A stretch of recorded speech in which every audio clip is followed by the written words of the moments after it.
함께 찬송 드리면서 하나님께로 나아가겠습니다. 너 성결기 위해 늘 기도하며 너 주 안에 있어 늘 성경 보고 온 형제들 함께 늘 사귀면서 일하기 전마다 너 기도하라. 너 성결기 위해 내 머리 숙여 저 은밀히 계신 내 주께 빌라. 주 사귀어 살면 주 닮으리니 널 보는 이마다 주 생각하리. 너 성결기 위해 주 따라가고 일 다급하여도 당황치 말고 참 즐거울 때나 또 슬플 때나 너 주님만 믿고 늘 따라가라. 너 성결기 위해 늘 기도하며 내 소원을 주께 다뢰어라. 너 성령을 받아 주 섬겨 살면 저 천국에 가서 더 우리 한 번만 더 부릅시다. 1절부터입니다. 너 성결기 위해 늘 기도하며 너 주 안에 있어 늘 성경 보고 온 형제들 함께 늘 사귀면서 일하기 전마다 너 기도하라. 너 성결기 위해 내 머리 숙여 저 은밀히 계신 내 주께 빌라. 주 사귀어 살면 주 닮으리니 널 보는 이마다 주 생각하리. 너 성결기 위해 주 따라가고 일 다급하여도 당황치 말고 참 즐거울 때나 또 슬플 때나 너 주님만 믿고 늘 따라가라. 너 성결기 위해 늘 기도하며 내 소원을 주께 다 맡기어라. 너 성령을 받아 주 섬겨 살면 저 천국에 가서 더 잘 섬기리. 오늘 우리에게 주시는 하나님의 말씀은 요한복음 1장입니다. 43절부터 51절까지 함께 합독하도록 하겠습니다. 함께 읽겠습니다. 43절부터 읽습니다. 시작. 이튿날 예수께서 갈릴리로 나가려 하시다가 빌립을 만나 이르시되 나를 따르라 하시니 빌립은 안드레와 베드로와 한 동네 벳세다 사람이라. 빌립이 나다나엘을 찾아 이르되 모세가 율법에 기록하였고 여러 선지자가 기록한 그 일을 우리가 만났으니 요셉의 아들 나사렛 예수니라. 나다나엘이 이르되 나사렛에서 무슨 선한 것이 날 수 있느냐. 빌립이 이르되 와서 보라 하니라.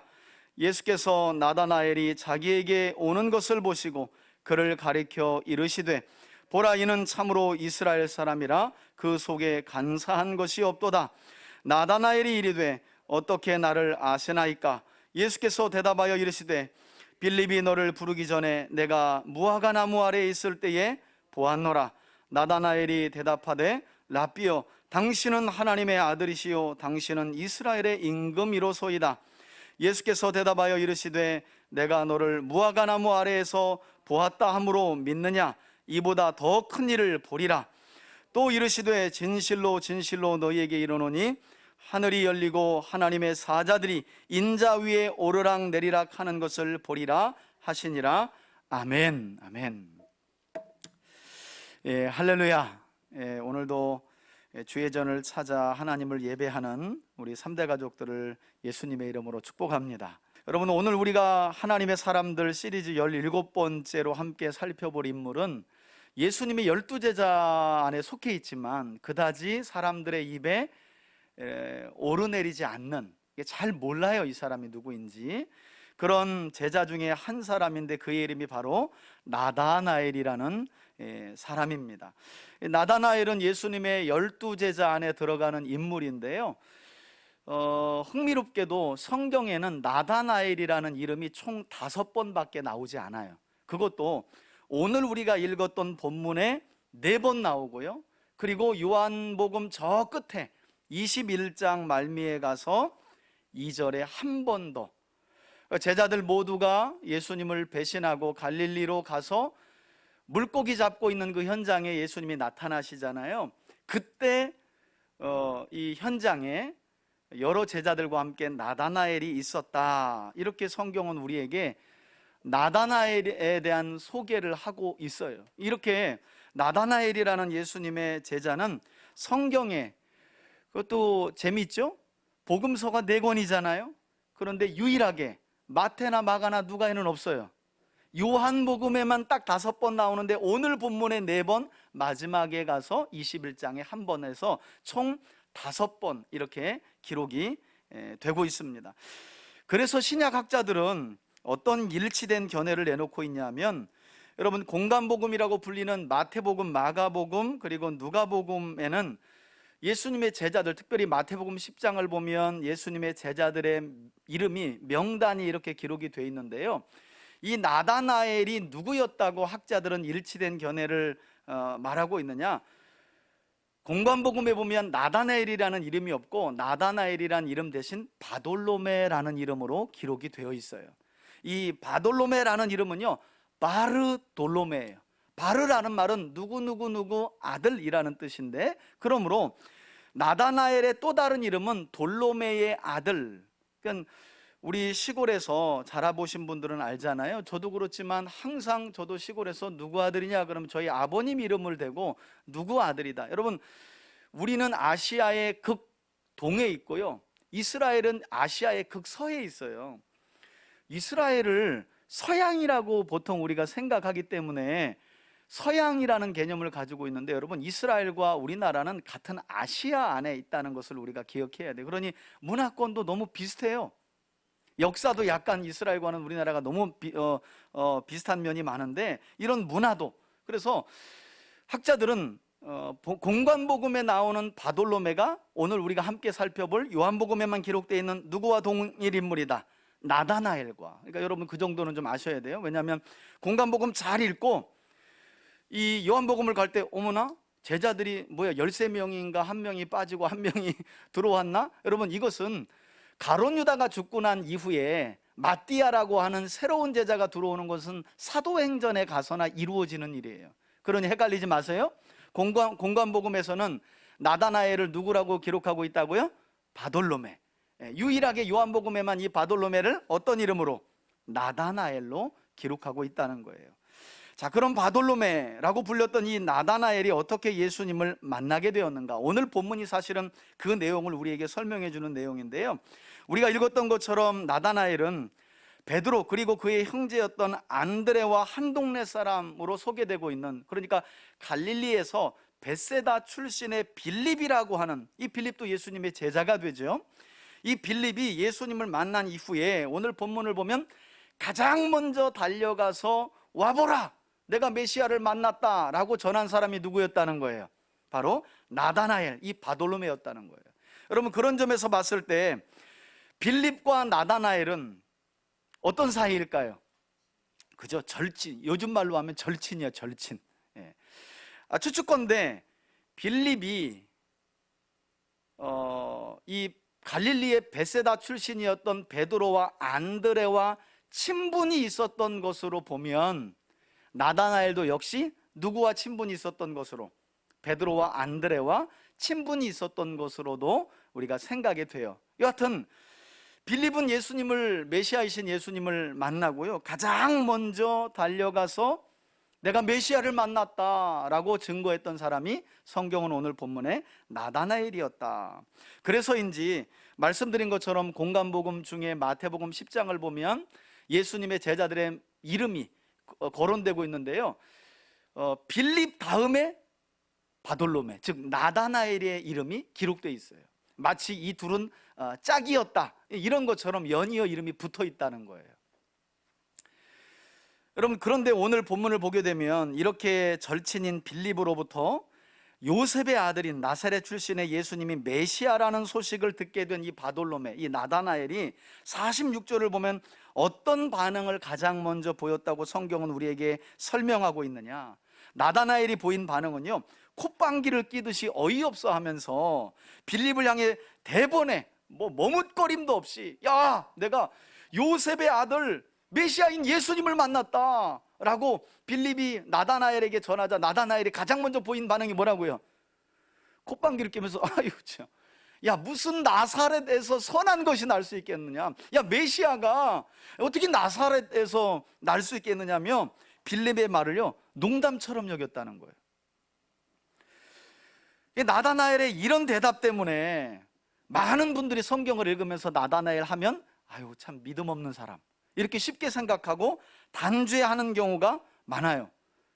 나사렛에서 무슨 선한 것이 나겠느냐. 여러분, 이런 나다나엘의 표현을 편견이라는 말로 바꾸면요, 이런 편견은 나다나엘만 갖고 있는 게 아니라 모든 사람에게 있어요, 없어요? 사실 있어요. 사실 제일 힘든 것도, 살아가면서 제일 힘든 부분 중에 하나, 그것도 편견이라고 말할 수 있어요. 우리가 인생을 살아가면서 쌓아놓은 경험 중에 올바르게 인식하는 것도 있지만 그렇지 않은 것들도 상당히 많거든요. 마치 오늘 나다나엘이 이렇게 가장 먼저 메시아를 소개하는 절친인 빌립의 말을 듣고 반응했던 것처럼.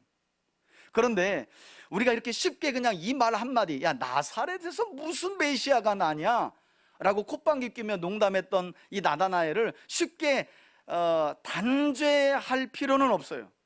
또 그렇게 생각해서도 안 돼요. 왜냐하면 제가 나다나엘의 입장에서 나다나엘이 이처럼 빌립의 말을 농담처럼 여길 수밖에 없었던 좀 변명을 여러분들에게 해드린다면, 일단 여러분, 나다나엘은요 갈릴리 출신이에요.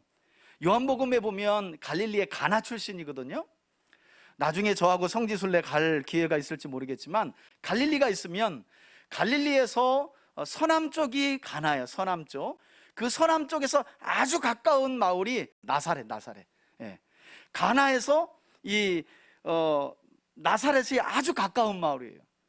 그러니까 가나 사람들은 나사렛 마을이 어떤지 너무 훤히 잘 알고요, 나사렛 사람들도 가나가 어떤지 훤히 잘 알아요. 가나는 조금 좀 큰 마을이에요. 그러다 보니까 이 가나 출신이었던 나다나엘이 빌립의 말을 듣고, 뭐 나사렛? 야, 나사렛 같은 깡촌에서 무슨 메시아가 나겠느냐라는 반응을 보일 수밖에 없었다는 거예요. 첫 번째는. 게다가 구약 성경에서 유일하게 메시아가 탄생할 장소를 언급했던 선지자가 있는데 그가 바로 미가 선지자거든요. 그래서 미가서 5장 2절을 보면 메시아가 먼 훗날 유대의 베들레헴 땅에서 날 것이다 라는 예언이 있어요.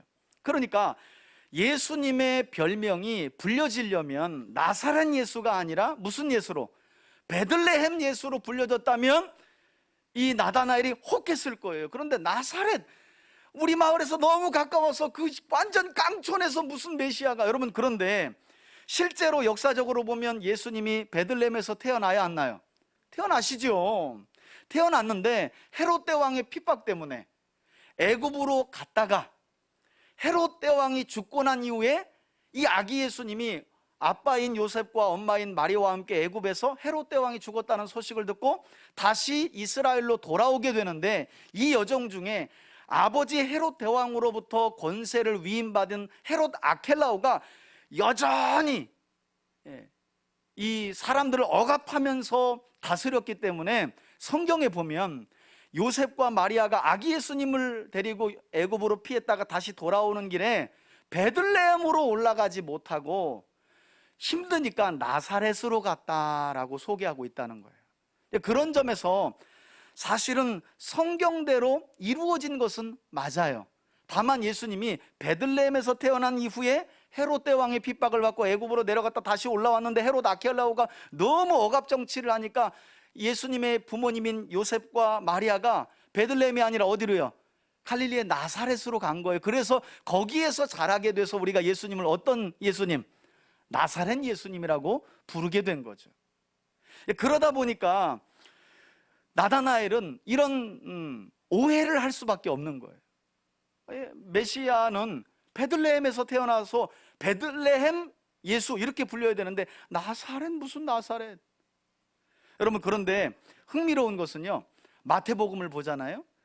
마태는 이마저도, 그러니까 다시 베들레헴으로 돌아오는 중에 헤롯 아켈라오 때문에 나사렛으로 어쩔 수 없이 가서 살아서 그렇게 산 것 때문에 나사렛 예수라고 불려질 수밖에 없었던 이유도 이사야 선지자가 예언한 이사야서 11장 예언의 성취다라고 마태복음에 보면 기록하고 있어요.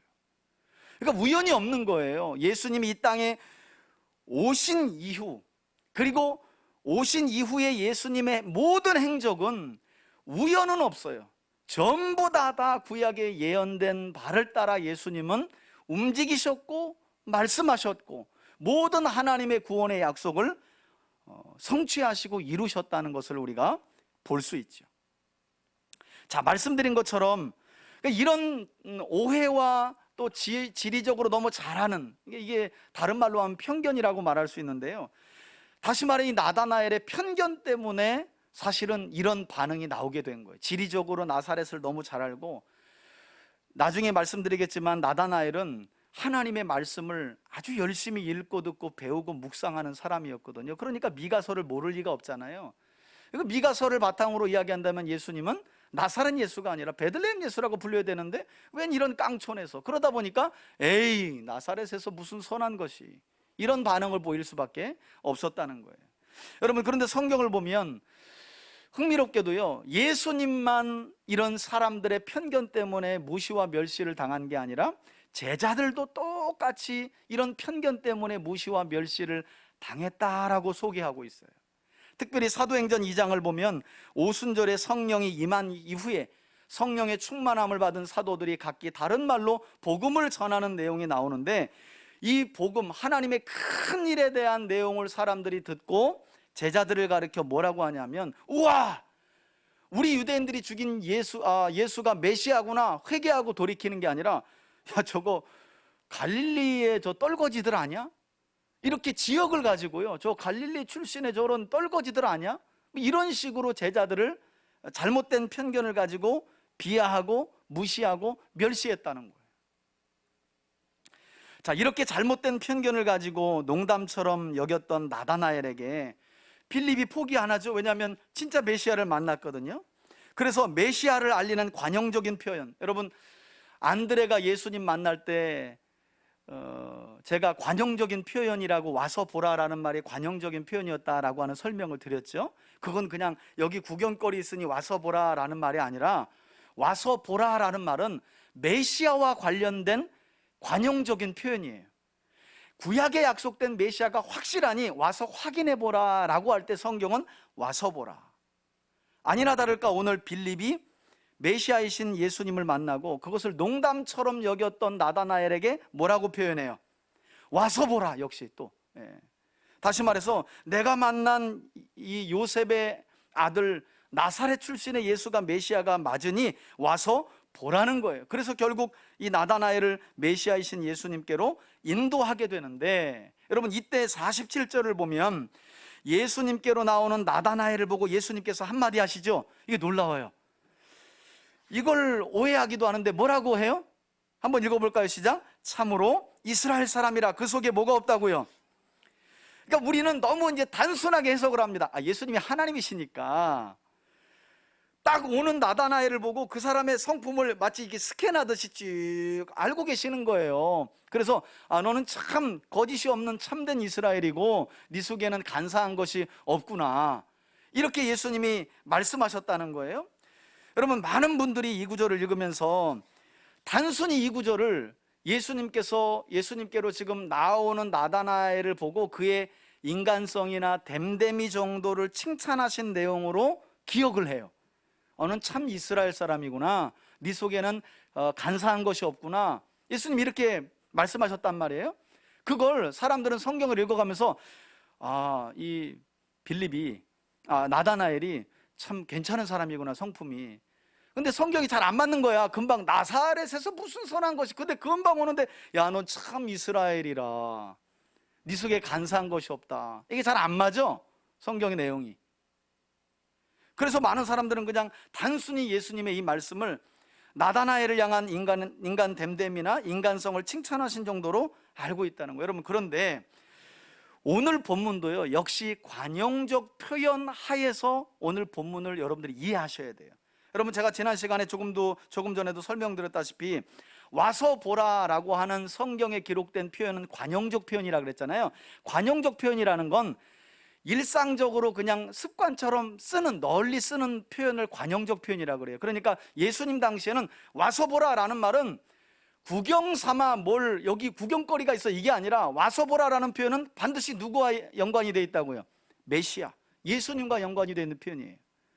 여러분, 이렇게 쓰였던 것처럼 사실 조금 전 예수님이 예수님께로 나오는 나다나엘을 보고 하신 이 말씀, 참 이스라엘 사람이라 너는 그 속에 간사함이 없구나 라는 말씀 역시 사람의 됨됨이나 인간성을 칭찬하는 것이 아니라요, 예수님 당시에 너는 참 이스라엘이구나, 내 속에 간사한 것이 없구나 라는 표현은 어떤 의미가 담겨져 있냐면, 너는 토라를, 다시 말해 율법을 진심으로 공부하는 사람이구나. 여러분, 왜 토라와 율법을 진심으로 공부할까요? 신구약 중간사 400년을 지나면서 이스라엘은 수많은 강대국에 아주 혹사를 당해요. 진멸하다시피 할 뻔한 그런 고통의 시간을 400년 지나요. 그런 유대인들은요, 율법을 열어서 공부하면서 누가 오기를 대망할 수밖에 없었던 거예요? 메시아. 이 표현이 바로 이런 관용적인 의미가 들어간 표현이라는 거예요. 예수님 당시에는 너 참 사람 괜찮다라고 할 때 참 이스라엘이라 그 속에 간사한 것이 없다라는 표현을 쓰는 게 아니라, 너는 메시아가 오기를 대망하면서 토라인 율법을 진심으로 읽고 듣고 삶 속에 실천하는 사람이구나 라는 표현을, 참 이스라엘이구나, 내 속에 간사한 것이 없구나 라고 말했다는 거예요. 자, 이러한 사실은 이어지는 48절에도 우리가 확인할 수 있는데요, 나다나엘은 자신을 가리켜 참 이스라엘이고 그 속에 간사한 것이 없다라고 말씀하신 예수님을 향해 뭐라고 표현해요? 나다나엘이 기가 막힌 거죠. 아니, 나를 어떻게 아시냐, 나다나엘은 지금 몰라요. 너무 놀래가지고 나를 어떻게 아십니까? 라고 묻잖아요. 이에 대해서 예수님이 뭐라고 말씀하세요? 빌립이 나다나엘 너를 부르기 전에 나는 내가 어디 아래 있었던 것을. 여러분, 이것도 안 맞아요. 그래서 성경을 이해할 때는 조금 공부가 필요해요. 왜냐하면 이런 표현들은 전부 다 관용적인 표현으로 우리가 이해를 해야 되기 때문에. 아니, 너는 참 이스라엘이구나, 내 속에 간사한 것이 없구나, 저를 어떻게 아세요? 네가 여기 오기 전에 무화과 나무 아래에 있는 거 봤어. 그럼 무화과 나무 아래서 뭔가 나다나엘이 진실되게 거짓이 없는 어떤 행동을 했기 때문에 주님이 그렇게 표현하는가, 우린 이렇게 자연스럽게 생각할 수밖에 없죠. 근데 그런 표현이 아니에요, 이게. 여러분, 가만히 보면 동문서답하는 것 같은데요, 이 대화의 내용은 관용적인 표현으로 해석을 해야 한다는 거예요. 학자들에 따르면 예수님 당시 이스라엘 백성들의 지분, 보통 집은 사방이 둘러 막혀 있고요, 천장에만 작은 창 하나가 달려 있었다고 그래요. 그래서 한낮에도요 집안은 어떻게 될 수밖에 없어요? 어둡지요. 작은 창 하나이기 때문에. 그래서 한낮일지라도 집안에서 글을 읽는 것은 불가능했어요. 그래서 조금 전에 제가 설명드린 것처럼 신구약 중간사 400년을 지나면서 유대인들은 율법에서 선지자들이 예언한 메시아가 와서 우리를 구원해 주시기를, 저 강대국들의 박해와 압박 속에서 우리를 구원해 주시기를 간절히 원하면서 율법과 선지자의 글을 많이 읽었어요. 그런데 한낮에는 집에선 읽을 수가 없어요. 그리고 덥다 보니까 어디를 찾는 거예요? 자연스럽게 잎사귀가 무성한 무화과 나무 아래. 여러분, 이렇게 본다면 예수님이 그냥 막 지나다니다가 나다나엘이 무화과 나무 아래 있는 걸 보고 나 거기 있는 것도 봤어, 이런 의미가 아닌 거예요. 지금 다시 말해, 이 예수님의 말씀은 이 나다나엘이 진심으로 율법을 공부하고 또 메시아가 오기를 대망하면서 무화과 나무 아래서 율법을 읽고 묵상하는 그 모습을 예수님이 어떻게 해요? 주목하고 계셨던 거예요. 주목하고 계셨던 거예요. 그래서 예수님이 알아봤죠. 여러분, 그 한낮에도 잎사귀가 무성한 무화과 나무 아래서 토라와 선지서를 읽으면서 메시아가 오기를 대망했던 나다나엘, 여러분, 그 정도의 삶을 산 사람은 당연히 삶 속에 뭐가요? 어떻게 살기를 힘썼을까요? 거짓이 없고 간사한 것이 없도록 힘써 살았을 거예요. 그러니 주님이 알아보신 거죠. 넌 참 이스라엘이고 내 속에 간사한 것이 없구나. 저를 어떻게 아세요? 그랬더니 어디 아래 있는 걸 봤다는 거예요? 무화과 나무 아래. 이 무화과 나무 아래에 있었다는 표현은 어떤 표현이라고요? 그 나무 아래서 메시아가 오기를 대망하면서 메시아에 대한 예언이 적힌 하나님의 말씀을 읽고 묵상했던 나다나엘을 주님이 보시고 이와 같이 말씀하셨다는 거예요.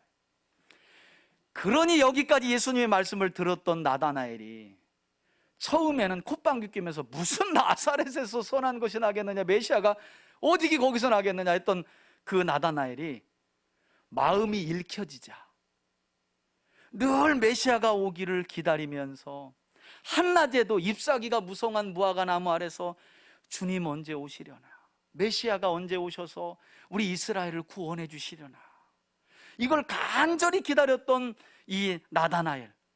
그래서 말씀을 읽고 듣고 배워가며 삶 속에 하나님의 거룩한 성품을 따라 살고자 참되게 살고 그 안에 간사한 것이 없이 살도록 애썼던 그 나다나엘, 그 나다나엘을 주님이 알아본 거예요.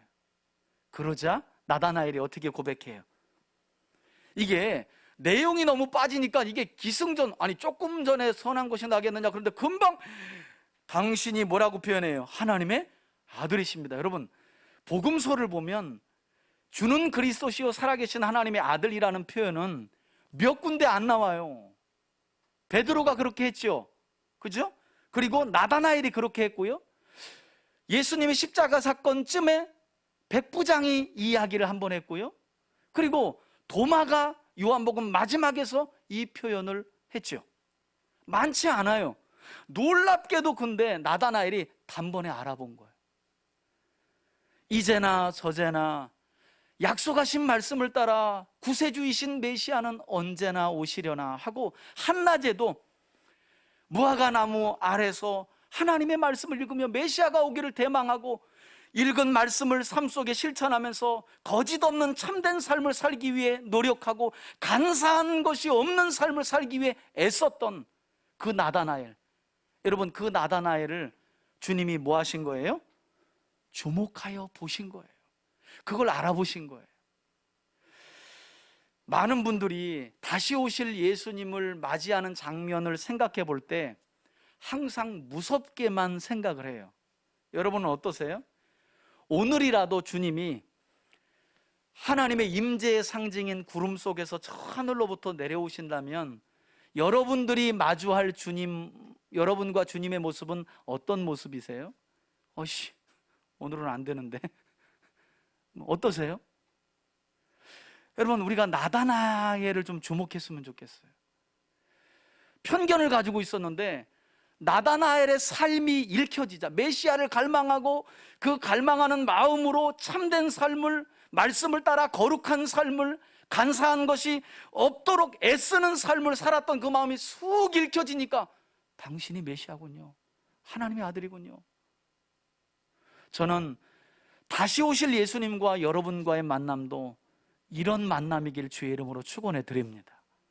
그리고 주님이 지금도 무화과 나무 아래에서 메시아가 오기를 대망하며 말씀을 읽고 그것을 삶 속에 실천했던 나다나엘을 주목한 것처럼, 여러분, 한 번 본 거 가지고 주님이 그렇게 얘기하실 리가 있나요? 주님이 하나님이신데 다 아신 거죠. 어쩌면 우리가 이 예배 현장뿐만 아니라 한 주 일상을 보낼 때 바쁜 일상 중에도 아차, 오늘 하나님 말씀을 내가 잊었구나 하고 잠시 하나님의 말씀을 마치 무화과 나무 아래에서 메시아가 오기를 대망하면서 성경을 열어서 펴서 읽고 묵상했던 나다나엘처럼, 여러분, 주님이 보고 계시지 않을까요? 주님이 주목하고 계시지 않을까요? 그리고 다시 오셔서 그렇게 말씀하지 않을까요? 난 네가 매일 이른 아침 일어나 가장 먼저 성경을 열어 하나님의 뜻을 구한 그것을 내가 보았어. 난 네가 일생에 예수 믿고 난 이후에 하나님을 예배하는 자리에서 주의 말씀을 마음에 선한 마음으로 늘 받아 그 말씀을 따라 참된 삶을 살기 위해 애쓰고 그 속에 간사한 것이 없는 삶을 살도록 애썼던 그 모습을 나는 보았어. 저는 주님께로부터 이런 칭찬과 인정을 받는 인생을 우리 3대 가족들이 살아내시길 예수님의 이름으로 축원해 드립니다. 여러분, 이 말씀까지 이제 듣고 예수님이 마지막 단락에서 구약의 족장이었던 야곱 이야기를 하나 이렇게 또 흘리셔요. 뭐라고 하시냐면, 마지막 절 전에, 야, 내가 너를 무화과 나무 아래 있는 걸 봤다고 나를 믿냐? 네가 앞으로 뭐라고요? 더 큰 것도 보게 될 거야 하면서, 그 더 큰 게 뭐냐? 마지막 절을 보니까 51절에 창세기 28장에 나오는 말씀, 즉 야곱이 자기 형 에서를 피해 도망가는 중에 베델에서 뭘 봐요? 꿈 중에, 그죠? 사닥다리로 하나님의 집이 보이는데 그 집으로 사닥다리가 내려오는데 하나님이 부리는 천사들이 오르락 내리락 하는 것을 봤던 그것을 주님이 인용하시면서, 더 큰 일을 네가 볼 텐데 이제는 사닥다리 위로 하나님의 천사가 오르락 내리락 하는 게 아니라 누구 위에? 인자 위로. 더 놀랍죠? 더 계시가 분명해졌죠? 그죠? 예. 인자 위로 천사가 오르락 내리락 하는 것을 네가 보게 될 거야 라는 말씀으로 나다나엘과의 대화를 마치셔요. 여러분, 제가 성경을 보니까, 아니 왜 예수님은 또 더 큰 것을 보리라 하면 막 죽은 자를 살리는 어떤 그런 걸 하든지, 막 애굽에서 막 이스라엘 백성들이 나오는 뭐 출애굽의 어떤 그런 기적 같은 걸 이야기하면서 그것보다 더 큰 기적을 보리라 하시면 되는데, 왜 굳이 야곱을 이야기하시고 야곱 사건을 언급하시면서 이 말씀을 마치셨는가? 여러분, 야곱을 한번 생각해 보세요. 야곱은 어떤 사람이에요? 야곱이라는 이름의 뜻이 뭐예요? 속이는 자예요. 여러분, 일생에 속이는 자로 한번 움켜잡으면 내려놓질 못하는 인생을 살았던 사람이 야곱이에요. 하지만 하나님은 그런 야곱에게 약속을 주셨고요, 놀랍게도 자기 형 에서를 피해 도망가는 길에 이처럼 하나님의 임재의 놀라운 은혜를 주신 거예요. 어쩌면 예수님은 그 지난날 야곱보다 지금 너는 더 큰 은혜를 받을 거야 라고 하면서, 그는 속이는 자였지만 너는 어떤 자라고요? 참 이스라엘이고 내 속에 간사한 것이 없는 자이기 때문에 야곱보다 더 크고 놀라운 비밀을 지금 너는 보고 있고 보게 될 거야, 이렇게 약속하시면서 끝맺었다는 거예요. 그냥 보면 안 보이지만 왜 예수님이 야곱의 이야기로 나다나엘과의 만남을 마치는가? 나다나엘은 참된 이스라엘이었고 그 속에 간사한 것이 없어요. 야곱은 속이는 자였거든요. 그럼에도 불구하고 하나님이 놀라운 은혜를 베델에서 보여주신 거예요. 그러나 나다나엘아, 메시아가 오기를 대망하며 밤이나 낮에나 하나님의 말씀을 읽고 듣고 배워가며 그 말씀을 따라 거짓없는 참된 삶을 살기 위해 노력하고 애쓰고 세상 속에서 성결하고 거룩하게 사는 너야말로 속이는 삶을 살았지만 하나님이 은혜를 경험케 해줬던 그 야곱보다 더 크고 놀라운 은혜를 보게 될 것이다. 이런 약속을 주님이 주셨다는 거예요. 바라기는 우리 3대 가족들 모두가 오늘 나다나엘과 같이 우리는 초림의 예수님이 아니라 이제는 다시 오실 재림의 예수님에 관한 말씀을 읽고 또 듣고 묵상하면서, 여러분 지난 주일날 우리가 요한계시록의 말씀 함께 나누었잖아요. 하나님의 말씀을 단지 그냥 입에 넣어서 아 참 다네, 사실 이거 단 것도요 뭐 내게 듣기에 좋은 거가 달고 조금 마음에 거슬리면 금방 또 뱉어요. 우리는 그래요. 그러나 주일날 어떻게 해보자는 거예요. 그 말씀이 쓰더라도 어떻게 배로 내려서, 오늘 나다나엘처럼 무화과나무 아래서 메시아가 오기를 대망하며 성경을 읽고 그걸 묵상하고 말씀대로 참된 삶을, 거짓이 없는 거룩한 삶을 살기 위해 애쓰는 거예요. 순종하는 삶을 살아가는 거예요. 누가 주목하시기 때문에? 예수님이 주목하신다잖아요. 나다나엘이 놀랬잖아요. 저를 어떻게 하세요? 네가 메시아를 대망하며 성경을 읽고 묵상하며 읽은 말씀대로 거짓 없는 삶을 살기 위해 노력하고 애쓰며 사는 거 내가 어떻게 다 보았다는 거예요. 여러분 다시 오실 주님이 우리에게 그렇게 말씀하고 싶어 하지 않겠어요? 저는 그런 점에서 다시 한번 우리 3대 가족들이 다시 오실 예수 그리스도에 관한 하나님의 말씀을 읽고 듣고 묵상하면서 그 말씀을 따라 나다나엘처럼 참되고 거짓 없는 삶을 살아감으로 초림의 주님께서 나다나엘을 주목하셨던 것처럼 다시 오실 재림의 주님께서 우리 모두를 주목하는, 그리고 오셔서 너는 참 이스라엘이고 내 속에 간사한 것이 없구나 라고 인정받고 칭찬받는 그런 하나님의 사람들로 복된 삶을 살아가는 우리 모두가 되시길 예수님의 이름으로 축원해 드립니다. 아멘. 이제는 우리 주 예수 그리스도의 은혜와 하나님 아버지의 사랑과 성령의 교통하심이, 다시 오실 주님을 대망하며 낮이나 밤이나 하나님의 약속을 붙잡고 그 기록된 말씀을 따라 참된 삶을, 구원받은 거룩한 하나님의 사람으로서의 삶을 살아가며 다시 오실 주님을 만났을 그때에 주님으로부터 참 이스라엘이라, 그 속에 간사한 것이 없구나라는 인정과 칭찬을 받도록 그런 믿음의 삶을 살아가기로 결단하며 나아가는 우리 사랑하는 성도들 머리머리 위에 이제로부터 영원토록 함께 계실지어다. 아멘.